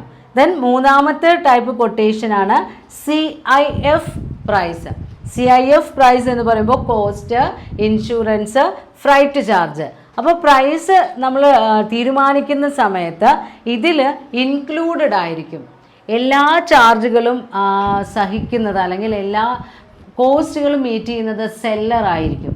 അപ്പോൾ ആ സെല്ലർ ആ പ്രോഡക്റ്റിൻ്റെ പ്രൈസ് ബയറിൽ നിന്ന് വാങ്ങിക്കുന്ന സമയത്ത് അവരുടെ ഫാക്ടറി ഗേറ്റിലെ പ്രൈസും പ്ലസ് എന്തൊക്കെ എക്സ്പെൻസുകളുണ്ടോ, expenses to the port of discharge, അല്ലെങ്കിൽ നമ്മൾ ആ ബയറുടെ പോർട്ട് എവിടെയാണോ, അദ്ദേഹം പറഞ്ഞ അഡ്രസ്സ് എവിടെയാണോ അവിടെ എത്തിക്കുന്നത് വരെയുള്ള എല്ലാ ചിലവും മീറ്റ് ചെയ്യുന്നത് സെല്ലർ ആയിരിക്കും. അപ്പം എന്നിട്ടുള്ളൊരു പ്രൈസാണ് അതിൽ ഇൻക്ലൂഡ് ചെയ്തിട്ടുണ്ടാവുക. അപ്പോൾ ആ കൊട്ടേഷനിൽ നമ്മളുടെ ബയർ ഒരു റിസ്ക്കും അറിയുന്നില്ല, പേയ്മെൻറ്റ് മാത്രം കൊടുത്താൽ മതി. ബയറുടെ ഡെസ്റ്റിനിയിൽ നമ്മളത് എത്തിച്ചു കൊടുക്കുന്നു. ഏറ്റവും കൂടുതലായി ഇൻ്റർനാഷണൽ മാർക്കറ്റിങ്ങിൽ നമ്മൾ ഉപയോഗിക്കുന്ന മോഡ് ഓഫ് കൊട്ടേഷൻ CIF പ്രൈസാണ്.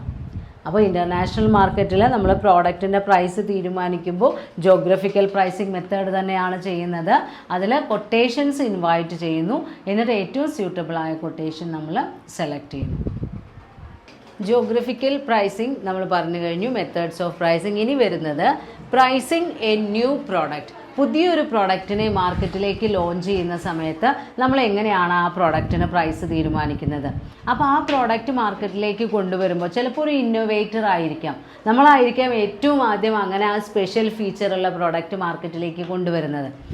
എന്നാൽ ചില സാഹചര്യങ്ങളിൽ സിമിലർ ടൈപ്പ് ഓഫ് പ്രോഡക്റ്റ് മാർക്കറ്റിൽ ആൾറെഡി ഉണ്ടായിരിക്കും, അതിനിടയിലേക്കാണ് നമ്മൾ നമ്മുടെ പ്രോഡക്റ്റ് ലോഞ്ച് ചെയ്യുന്നുണ്ടാവുക. അപ്പോൾ ഓരോ സാഹചര്യത്തിനും അനുസരിച്ച് നമ്മുടെ മാനുഫാക്ചറർക്ക് ഇഷ്ടമുള്ള പ്രൈസിങ് പോളിസി തീരുമാനിക്കാം. നോർമലി 2 ടൈപ്പ് പ്രൈസിംഗ് ആണ് കൺസിഡർ ചെയ്യാറുള്ളത്. മാർക്കറ്റ് സ്കിമ്മിങ് പ്രൈസിങ്ങും മാർക്കറ്റ് പെനിട്രേഷൻ പ്രൈസിങ്ങും. മാർക്കറ്റ് സ്കിമ്മിങ് പ്രൈസിംഗ് എന്ന് പറയുന്ന സമയത്ത് we are charging a high price on initial stage. നമ്മളുടെ പ്രോഡക്റ്റ് മാർക്കറ്റിലേക്ക് ലോഞ്ച് ചെയ്യുന്ന സമയത്ത് നമ്മളൊരു ഹൈ പ്രൈസ് ആയിരിക്കും ചാർജ് ചെയ്യുന്നത്. കാരണം നമുക്ക് ഹൈ പ്രൊമോഷണൽ എക്സ്പെൻസ് വന്നിട്ടുണ്ടായിരിക്കും. ആ പ്രോഡക്റ്റ് പുതിയ രീതിയിൽ ഇന്നോവേറ്റീവായിട്ട് ഡെവലപ്പ് ചെയ്തെടുക്കാൻ കുറേ എക്സ്പെൻസ് മീറ്റ് ചെയ്യേണ്ടി വന്നിട്ടുണ്ടായിരിക്കും. അപ്പോൾ ഈ കോസ്റ്റുകളെല്ലാം കവർ ചെയ്യണമെങ്കിൽ നമ്മൾക്ക് നമ്മുടെ പ്രോഡക്റ്റിന് ഹൈ ചാർജ് അല്ലെങ്കിൽ ഹൈ പ്രൈസ് ചാർജ് ചെയ്യേണ്ടതായി വരും. അപ്പോൾ ആ പ്രോഡക്റ്റിന് അങ്ങനെ ഹൈ പ്രൈസ് ചാർജ് ചെയ്യുമ്പോൾ നമ്മുടെ ബയേഴ്സ് അത് വാങ്ങും കൂടെ വേണ്ടേ? അത് വാങ്ങും. കാരണം നമ്മുടെ പ്രോഡക്റ്റ് എങ്ങനെയുള്ളതാണ്?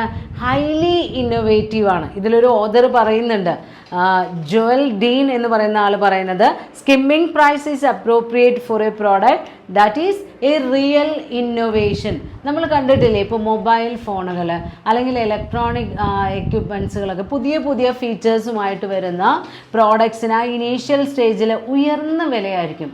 എത്ര പ്രൈസ് ആണെങ്കിലും ആളുകൾ അത് വാങ്ങും. കാരണം ഒരു ഹൈ ക്ലാസ് സൊസൈറ്റി, ഒരു എലൈറ്റ് മാർക്കറ്റ് എന്നാണ് നമ്മൾ അതിനെ പറയുന്നത്. അവരുടെ പ്രസ്റ്റീജ് കാണിക്കാൻ വേണ്ടി എത്ര ചാർജ് ആണെങ്കിലും ആ പ്രീമിയം പ്രോഡക്റ്റ് അവർ വാങ്ങിക്കാൻ റെഡി ആയിരിക്കും. അപ്പോൾ അത്തരം പ്രോഡക്റ്റുകൾക്ക് ഇനീഷ്യൽ സ്റ്റേജിൽ ഹൈ പ്രൈസ് ചാർജ് ചെയ്യുകയും പിന്നീട് പുതിയ പുതിയ മോഡൽസ് വരുന്നതിനനുസരിച്ച് ഇതിൻ്റെ വില കുറഞ്ഞു വരികയും ചെയ്യും. റെഡ്യൂസിങ് ഇൻ ഫ്യൂച്ചർ, ആ രീതിയിൽ പ്രൊഡക്റ്റിന് പ്രൈസ് ചാർജ് ചെയ്യുന്ന രീതിയാണ് സ്കിമ്മിങ്, മാർക്കറ്റ് സ്കിമ്മിങ് പ്രൈസ് എന്ന് പറയുന്നത്. ആ മാർക്കറ്റിൻ്റെ നമ്മളൊരു പ്രൊഡക്റ്റിന് സ്കിമ്മിങ് പ്രൈസ് ചാർജ് ചെയ്യുക ഏത് സാഹചര്യത്തിലാണ്? നമ്മുടെ മാർക്കറ്റിൽ അപ്പോഴുള്ള സിറ്റുവേഷൻ എങ്ങനെയായിരിക്കണം? The product demand inelastic. പ്രൊഡക്റ്റിൻ്റെ ഡിമാൻഡ് എങ്ങനെയാണ്? ഇൻഇലാസ്റ്റിക് ആണ്. ഇൻഇലാസ്റ്റിക് എന്ന് പറഞ്ഞു കഴിഞ്ഞാൽ പ്രൈസ് ചേഞ്ച് ഡിമാൻഡിനെ ചേഞ്ച് ചെയ്യില്ല. പ്രൈസ് കൂടിയാൽ ഡിമാൻഡ് കുറയുമ്പോഴാണ് ഇലാസ്റ്റിക് ആവുന്നത്. ഇവിടെ പ്രൈസ് കൂടിയാലും ഡിമാൻഡ് കുറയില്ല. അങ്ങനെയുള്ള ഇൻഇലാസ്റ്റിക് പ്രോഡക്റ്റാണ്. എത്ര രൂപയാണെന്ന് പറഞ്ഞാൽ അത് വാങ്ങാൻ അവിടെ ആളുണ്ടാവും. അത്തരം പ്രോഡക്റ്റിനാണ് സ്കിമ്മിങ് മെത്തേഡ് സ്യൂട്ടായിട്ടുള്ളത്. പിന്നെ രണ്ടാമതായി പറയുന്നത് average cost of producing small volume is not high. ഇപ്പോൾ നമ്മൾക്ക് വില കൂടിയ 1-2 യൂണിറ്റ് പ്രോഡക്റ്റേ പ്രൊഡ്യൂസ് ചെയ്യേണ്ടുള്ളൂ എന്ന് വിചാരിക്കാം. പക്ഷേ ആ സ്മാൾ യൂണിറ്റ് പ്രൊഡ്യൂസ് ചെയ്യാൻ നമുക്ക് അത്ര അധികം വലിയൊരു ചിലവിലുള്ള വ്യത്യാസമൊന്നും വരില്ല.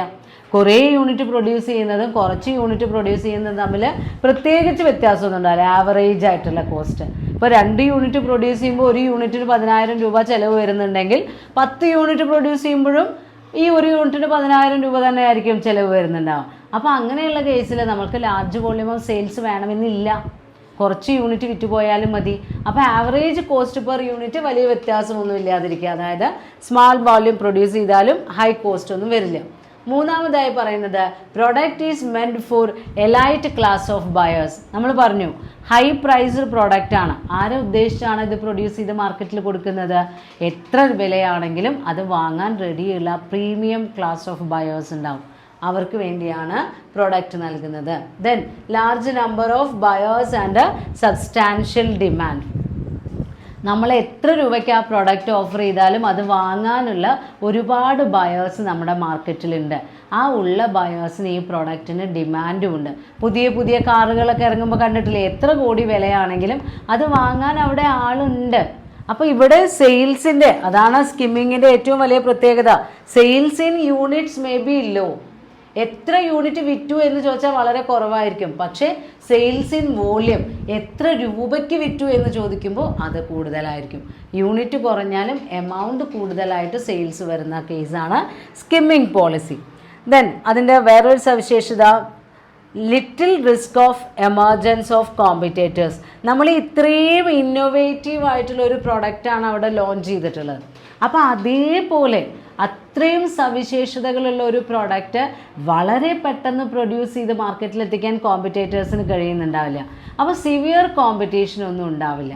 കാരണം അത്രയും നല്ല ക്ലാസി പ്രോഡക്റ്റ് നമ്മൾ പ്രൊഡ്യൂസ് ചെയ്ത് അത്രയും നല്ല ഫീച്ചേഴ്സോട് കൂടി ഹൈ പ്രൈസിൽ ഓഫർ ചെയ്ത് കഴിഞ്ഞാൽ വാങ്ങാൻ എലൈറ്റ് ക്ലാസ് ഓഫ് കസ്റ്റമേഴ്സ് ഉണ്ടെങ്കിൽ അത്തരം സാഹചര്യത്തിൽ നമ്മൾ ചാർജ് ചെയ്യുന്ന പ്രൈസിങ് മെത്തേഡാണ് market skimming price.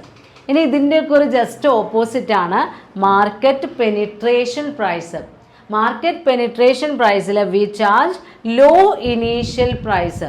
Maximum sales achieve ചെയ്യാൻ വേണ്ടി വളരെ ചെറിയ ലോ പ്രൈസാണ് നമ്മൾ നമ്മുടെ പ്രോഡക്റ്റിന് ചാർജ് ചെയ്യുന്നതെങ്കിൽ ഇനീഷ്യൽ സ്റ്റേജിൽ കേട്ടോ, ഇനീഷ്യൽ സ്റ്റേജിൽ ലോ പ്രൈസിൽ നമ്മൾ പ്രോഡക്റ്റ് ഓഫർ ചെയ്യുകയാണെങ്കിൽ അതിനെയാണ് പെനിട്രേഷൻ പ്രൈസ് എന്ന് പറയുന്നത്. ഈ മാർക്കറ്റിൻ്റെ പ്രത്യേകത എന്ന് പറയുന്നത് ഹൈലി ഇലാസ്റ്റിക് ഡിമാൻഡ് ആയിരിക്കും.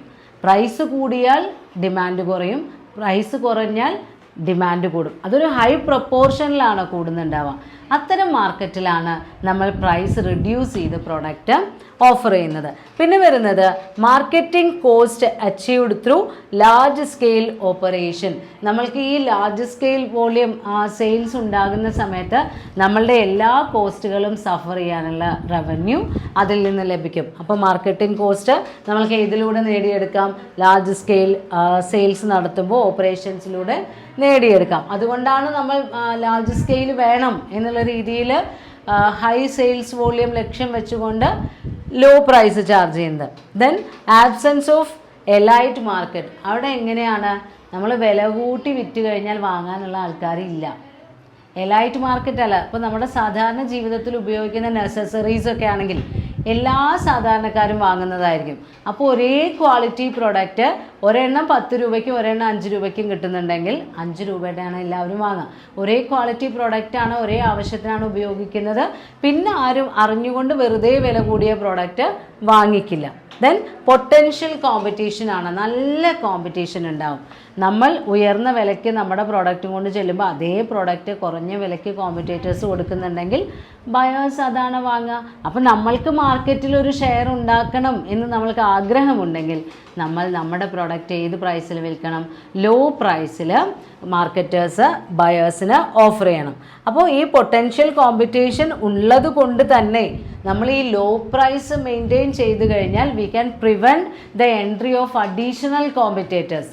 നമ്മൾ പ്രീ എംപ്റ്റീവ് പ്രൈസിങ് എന്നൊക്കെ പറയും. മറ്റ് കോമ്പറ്റേറ്റേഴ്സ് ഇനിയും വരാൻ പറ്റാത്ത വിധത്തിൽ നമ്മൾ മാർക്കറ്റ് ഷെയർ നേടിയെടുക്കണം. അതായത് നമ്മൾ തന്നെ മാക്സിമം പ്രൈസ് കുറച്ചിട്ടാണ് കൊടുക്കുന്നത്. നമ്മുടെ പെനിട്രേഷൻ പോളിസിയുടെ അഡ്വാൻറ്റേജസ് ആണ് പറയുന്നത്. നമ്മൾ ഏറ്റവും ചുരുങ്ങിയ പ്രൈസിനാണ് കൊടുക്കുന്നത്. അപ്പോൾ നമ്മൾക്ക് ആ മാർക്കറ്റ് ഷെയർ അച്ചീവ് ചെയ്യാൻ വളരെ എളുപ്പമായിരിക്കും. മറ്റ് കോമ്പറ്റേറ്റേഴ്സിനെ പ്രിവെൻറ്റ് ചെയ്യാനും കഴിയും. അപ്പോൾ കൃത്യമായിട്ടൊരു മാർക്കറ്റ് മേക്കിംഗ് നടത്താൻ നമ്മൾക്ക് ഈ പെനിട്രേഷൻ പോളിസി ആണെങ്കിൽ ഒരു മാർക്കറ്റർക്ക് അത് പോസിബിളാണ്. പക്ഷേ എല്ലായ്പ്പോഴും നമ്മൾ ഏത് പ്രൈസിങ് തീരുമാനിക്കുമ്പോഴും നമ്മളുടെ മാർക്കറ്റർ അല്ലെങ്കിൽ നമ്മളുടെ കമ്പനി, നമ്മളുടെ സെല്ലർ ആദ്യം ആലോചിക്കേണ്ടത് നമ്മളുടെ ഓവറാൾ ഒബ്ജക്റ്റീവ് എന്താണെന്ന് നോക്കണം. ലോങ് റൺ പ്രോഫിറ്റബിലിറ്റി ആണോ, ഷോർട്ട് ടേം ബിസിനസ് ആണോ, ഏതാണ് നമ്മൾക്ക് ഏറ്റവും സ്വീകാര്യമായത് എന്നുള്ളതിനനുസരിച്ച് വേണം പ്രൈസിങ് പോളിസി തീരുമാനിക്കാൻ. അപ്പോൾ ആ ഒരു പ്രൈസിങ് പോളിസിക്ക് അനുസരിച്ചാണ് പ്രൊഡക്റ്റിന് ഡിമാൻഡ് ഉണ്ടാവുക, ആ പ്രൊഡക്റ്റിൻ്റെ സെയിൽസ് ഉണ്ടാകുന്നത്, നമ്മൾക്ക് റവന്യൂ ഉണ്ടാകും.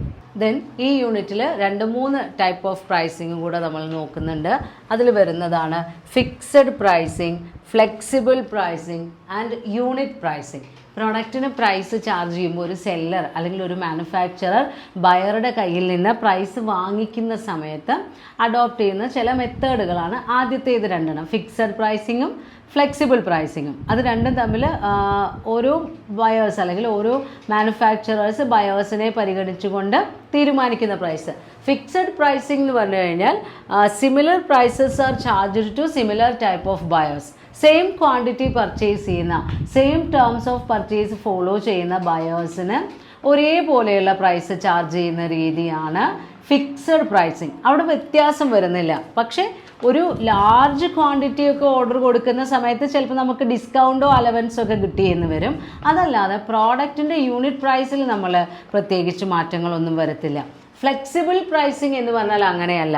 ഒരേ പ്രൊഡക്റ്റ് പല കസ്റ്റമേഴ്സിന് പല പ്രൈസിൽ സെയിൽ ചെയ്യുന്ന രീതിയാണ് ഫ്ലെക്സിബിൾ പ്രൈസിങ്. ഇപ്പോൾ എക്സാമ്പിൾ പറയുകയാണെങ്കിൽ നമ്മളൊരു പച്ചക്കറി കടയിൽ ചെന്ന് പച്ചക്കറി വാങ്ങുന്ന സമയത്ത് അതിനൊരു പ്രൈസ് ഉണ്ടാവും, ഏകദേശം അവർ പറയുന്ന ഒരു വിലയുണ്ടാവും. എന്നാൽ അവിടെ തന്നെ പല പല കസ്റ്റമേഴ്സിന്, ഇപ്പോൾ റെഗുലറായി വാങ്ങിക്കുന്ന ആളുകളാണെങ്കിൽ അവർക്ക് ചിലപ്പോൾ അവർ ആ പ്രോഡക്റ്റ് വില കുറച്ച് കൊടുക്കും. അല്ലെങ്കിൽ കുറച്ച് എന്തെങ്കിലും ചെറിയ രീതിയിലൊക്കെ ഉള്ള ഡാമേജ് ഉള്ള പ്രോഡക്റ്റോ അല്ലെങ്കിൽ കുറച്ച് വാടിയ പച്ചക്കറിയൊക്കെ ആണെങ്കിൽ അത് ചിലപ്പോൾ വെറുതെ കൊടുക്കും. ഒരേ പ്രോഡക്റ്റ് ഒരേപോലെ രണ്ടുപേർ അവിടെ നിന്ന് വാങ്ങുമ്പോൾ റെഗുലർ കസ്റ്റമേഴ്സിന് കിട്ടുന്ന ആ ഒരു പ്രൈസിൻ്റെ ഇളവ് മറ്റേ കസ്റ്റമർക്ക് കിട്ടിക്കൊള്ളണമെന്നില്ല. ഇപ്പോൾ ഫിക്സഡ് പ്രൈസ് എന്ന് പറഞ്ഞാൽ അങ്ങനെയല്ല. ഇപ്പോൾ നമ്മൾ ബാറ്റയുടെ ചെരുപ്പ് വാങ്ങുകയാണെങ്കിൽ അത് ആര് വാങ്ങുകയാണെങ്കിലും ആ ബാറ്റയുടെ ചെരുപ്പിന് ആ കമ്പനി തീരുമാനിച്ചൊരു വിലയുണ്ടായിരിക്കും. ആ വിലയാണ് കസ്റ്റമർ നൽകേണ്ടത്. എന്നാൽ സാധാരണയായിട്ടുള്ള ലോക്കൽ മാർക്കറ്റുകളിൽ കിട്ടുന്ന ചെരുപ്പ് ഉണ്ടായിരിക്കും. ആ ചെരുപ്പ് നമ്മൾ ചെന്ന് ചോദിക്കുമ്പോൾ 150 രൂപയൊക്കെ അയാൾ പറയാം. പക്ഷേ ആ 150 രൂപ എന്നുള്ളത് നമ്മൾ ആളുകളുടെ ബാർഗെയിനിങ് പവർ അനുസരിച്ച് അവർ ചോദിക്കുകയാണെങ്കിൽ ചിലപ്പോൾ അയാൾ 125-നോ 130-നോ 110-നോ വരെ കൊടുത്തു എന്ന് വരാം. കാരണം ഒരു കസ്റ്റമർക്ക് 110-ന് കൊടുത്താൽ മറ്റേ കസ്റ്റമറുടെ നിന്ന് 150-ന് കൊടുത്തു കഴിഞ്ഞാൽ അയാൾക്ക് അയാളുടെ ലാഭം ഈക്വലൈസ് ചെയ്ത് പോകും. എന്നാൽ ഫിക്സഡ് പ്രൈസിങ്ങിൽ അങ്ങനെയല്ല. ബാറ്റയുടെ ചെരുപ്പിൻ്റെ പുറത്ത് 399 രൂപ എന്നാണ് എഴുതിയിട്ടുള്ളതെങ്കിൽ നമ്മൾ ആ 399 രൂപ തന്നെ നൽകേണ്ടതായി വരും. അതാണ് ഫിക്സഡ് പ്രൈസിങ് മെത്തേഡും ഫ്ലെക്സിബിൾ പ്രൈസിങ് മെത്തേഡും ഓരോ മാനുഫാക്ചറേഴ്സ് അഡോപ്റ്റ് ചെയ്യുന്ന ഒരു പോളിസിയാണ്. പിന്നെ വരുന്നത് യൂണിറ്റ് പ്രൈസിംഗ് ആണ്. യൂണിറ്റ് പ്രൈസിംഗ് എന്ന് പറഞ്ഞു കഴിഞ്ഞാൽ നമ്മൾ പ്രോഡക്ട്സ് പാക്ക് ചെയ്ത് മാർക്കറ്റിലേക്ക് ഓഫർ ചെയ്യുന്ന സമയത്ത് ഓരോ യൂണിറ്റ് ഓഫ് പ്രോഡക്റ്റിനും ആ പ്രോഡക്റ്റിൻ്റെ പാക്കറ്റിൽ അതിൻ്റെ വില ഇട്ടിട്ടുണ്ടായിരിക്കും. ഇപ്പോൾ 50 മില്ലിഗ്രാം പെർഫ്യൂമിന് 30 രൂപ. അപ്പോൾ ആ 50 മില്ലിയുടെ ബോട്ടിലിൻ്റെ പുറത്ത് ₹30 എന്ന് എഴുതിയിട്ടുണ്ടാവും. എന്നാൽ ചിലപ്പോൾ 250 മില്ലി ആകുമ്പോൾ ആക്ച്വലി കറക്റ്റ് വാല്യൂ നമ്മൾ ഓർഡർ ചെയ്യുകയാണെങ്കിൽ അത് ആ രീതിയിൽ കാൽക്കുലേറ്റ് ചെയ്യുകയാണെങ്കിൽ 30 + ഹാഫ് ഓഫ് 30, അപ്പോൾ 75 രൂപയാണ് വരേണ്ടത്.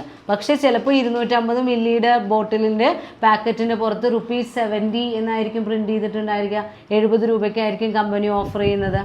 ഇപ്പോൾ പേസ്റ്റ് പല പല ഗ്രാമുകളിൽ തൂക്കത്തിലുള്ള പേസ്റ്റിൻ്റെ ട്യൂബുകൾ നമുക്ക് വാങ്ങാൻ കിട്ടും. അത് ഓരോ പേസ്റ്റിനും എത്ര രൂപയാണ് എന്നുള്ളത് ആ പേസ്റ്റിൻ്റെ പാക്കറ്റിന് പുറത്ത് അവർ പ്രിൻ്റ് ചെയ്തിട്ടുണ്ടായിരിക്കും. അപ്പോൾ ഒരു യൂണിറ്റ് പ്രോഡക്റ്റിന് എത്ര രൂപ, അതാണ് യൂണിറ്റ് പ്രൈസിങ്. അതിൻ്റെ ക്വാണ്ടിറ്റിക്ക് അനുസരിച്ച് ആ പ്രോഡക്റ്റിൻ്റെ പ്രൈസ് കമ്പനി തീരുമാനിക്കുന്നു. അത് ഇങ്ങനെ പാക്കറ്റിൽ വരുന്ന ഗുഡ്സ് തന്നെ ആയിക്കൊള്ളണമെന്നില്ല. പാക്കഡ് അല്ലാതെ വരുന്ന നോർമലി നമ്മൾ വെയിറ്റ് നോക്കി പൊതിഞ്ഞ് വാങ്ങുന്ന പ്രോഡക്ട്സിനും യൂണിറ്റ് പ്രൈസിങ് ബാധകമാണ്. അപ്പോൾ യൂണിറ്റ് പ്രൈസിങ് എന്ന് പറയുമ്പോൾ നമ്മൾ ഓരോ പർട്ടിക്കുലർ യൂണിറ്റിന് അതിൻ്റെ സൈസും അതുപോലെ തന്നെ അതിലെ ക്വാണ്ടിറ്റിയും ഒക്കെ നോക്കി ഒരു യൂണിറ്റിന് ഇത്ര രൂപ എന്ന് തീരുമാനിക്കുന്നതാണ് യൂണിറ്റ് പ്രൈസിങ്. അപ്പോൾ യൂണിറ്റ് പ്രൈസിങ് നമ്മളുടെ മാനുഫാക്ചറേഴ്സ് അഡോപ്റ്റ് ചെയ്യാറുണ്ട്, ഫ്ലെക്സിബിൾ പ്രൈസിങ് അഡോപ്റ്റ് ചെയ്യാറുണ്ട്, ഫിക്സഡ് പ്രൈസിങ്. അപ്പോൾ ഈ യൂണിറ്റിൽ നമ്മൾ പഠിച്ചത് ഡിസ്കൗണ്ട് ആൻഡ് അലവൻസസ് ആണ്. അപ്പോൾ പ്രോഡക്റ്റിന് ലിസ്റ്റ് പ്രൈസ് തീരുമാനിക്കുന്ന സമയത്ത് ഈ മെത്തേഡ് ഓഫ് പ്രൈസിങ്ങിൽ ഏത് പ്രൈസിങ് മെത്തേഡ് വെച്ചും നമ്മൾ ലിസ്റ്റ് പ്രൈസ് കാൽക്കുലേറ്റ് ചെയ്യും. അങ്ങനെ ലിസ്റ്റ് പ്രൈസ് കാൽക്കുലേറ്റ് ചെയ്ത് ഒരു പ്രോഡക്റ്റ് ഒരു ബയർക്ക് ഓഫർ ചെയ്യുന്ന സമയത്ത് ആ ബയർ ചിലപ്പോൾ ഡീലർ ആവാം, ഒറിജിനൽ കൺസ്യൂമർ ആവാം.